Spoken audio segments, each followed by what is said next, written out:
Welcome back to 67 Hail Hail. Thank you if you have already subscribed. If not, you know what to do. We've got a good wee following building up, so we do really appreciate your support. I'm Hamish Carton, joined once again by the wonderful analytic voice of David Walton. How are you? Not too bad, mate. Right, we're going to chat about Celtic. Quite simply, do you want to ask the question? Because you were, I think, the one who came up with it.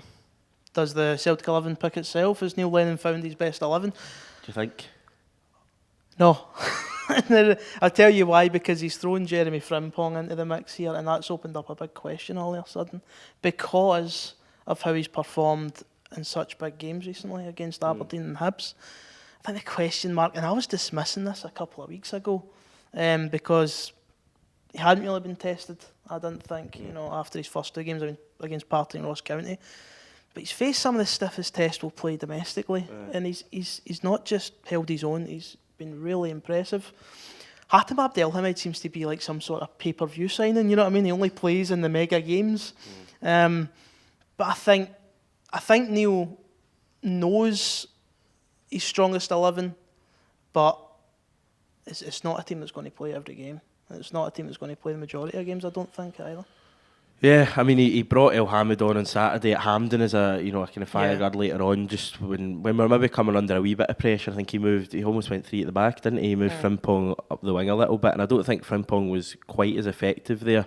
But I mean, that's one position as everywhere else. Sort of the left back you're probably looking at now, and you're probably thinking with what looks like an injury to Bolingoli, and obviously Greg Taylor played last week. You're perhaps thinking that there's a bit of competition there, and obviously competition is a good thing. If you've got your 11 picked and there's no good subs or anything, that's when you're worried. But by the same logic, you do look around the rest of the team, and I know they've got the likes of Olivier and Cham and Mikey Johnson and players like that there, but are they guys that are going to force past the likes of Callum McGregor and El Yunusi? You just can't see it. You just can't see Callum McGregor or Mohamed El Yunusi or Scott Brown. They're not going to get dropped. They might get rested here and there, although he barely rests McGregor, but there will be some squad rotation.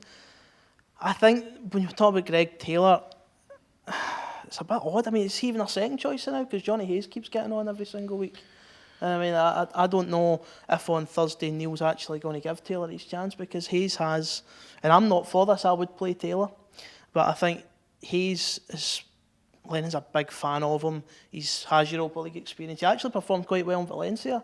I've got a feeling he's going to do that on Thursday night. Might not, but the amount of game time he's given Hayes and the lack of game time Taylor's had, that's what I could see happening. I mean, he absolutely loves Johnny Hayes, doesn't he? Who does he go to, 1-1 against Rennes away from home in the closing stages? Johnny Hayes. Who did he play? Even if you go back to his interim spell, all the big games, Hayes, I think, did he start the game against Rangers last season? The one that we won 2-1 late on, I'm sure I think he started at Ibrox at the end of last season as well. He played him in the Aberdeen Cup semi, and he played him in the Cup final as well. So he really loves going to Johnny Hayes, and Johnny Hayes will never let you down. But is Johnny Hayes the best left back at the club? No, he's not 100%, and it's almost stunting Greg Taylor's growth, the way I look at it, the fact that he keeps going to Johnny Hayes. I think Hayes is in this position where he's even admitted this himself. He's a rotational player. He's used when needed. He knows he's not a first pick, and I think if you're putting him in ahead of Taylor like you, I don't think it's necessary, because I think Hayes is quite happy to play third choice. I think he just appreciates being at Parkhead. Whereas Taylor needs the games, man. I mean, he's been signed for a fair bit of money, and he's just not getting the chances. So yeah, I would go for him on Thursday, but I just don't think Neil will. And if we're talking about the Celtic team, if the phrase you used was, is it picking itself almost? If it's not, is there, what players would you look at from the subs and the fringes that could break into it? Because I can't think of too many. I mean, there's an argument Olivier and Cham's too good a player to sit on a bench all season. 100%. But where does he fit into the team? That's the thing, he won't fit in consistently. Tom Rogic? No, Frank Christie's fit. No, Frank Christie's fit and firing. And then you've got other ones. You've got like some Moritz Bauer sitting there as well, Mikey Johnston.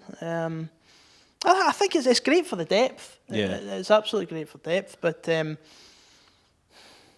don't know. It's difficult to kind of say who strongest 11 is. Yeah, it'll be interesting going forward. Obviously, a lot of big games. I think we've got about 10 or 11 matches before the end of the year, so it'll be interesting to see probably 7 or 8 of them coming in the month of December alone. So it'll be interesting to see how he finds that top team and how much he chooses to rotate it. We might see the likes of Afolabi and Luca Connell and Nir Beaton and players like that getting a wee run out. So it's going to be interesting. Anyway, thank you once again, David. I appreciate your time.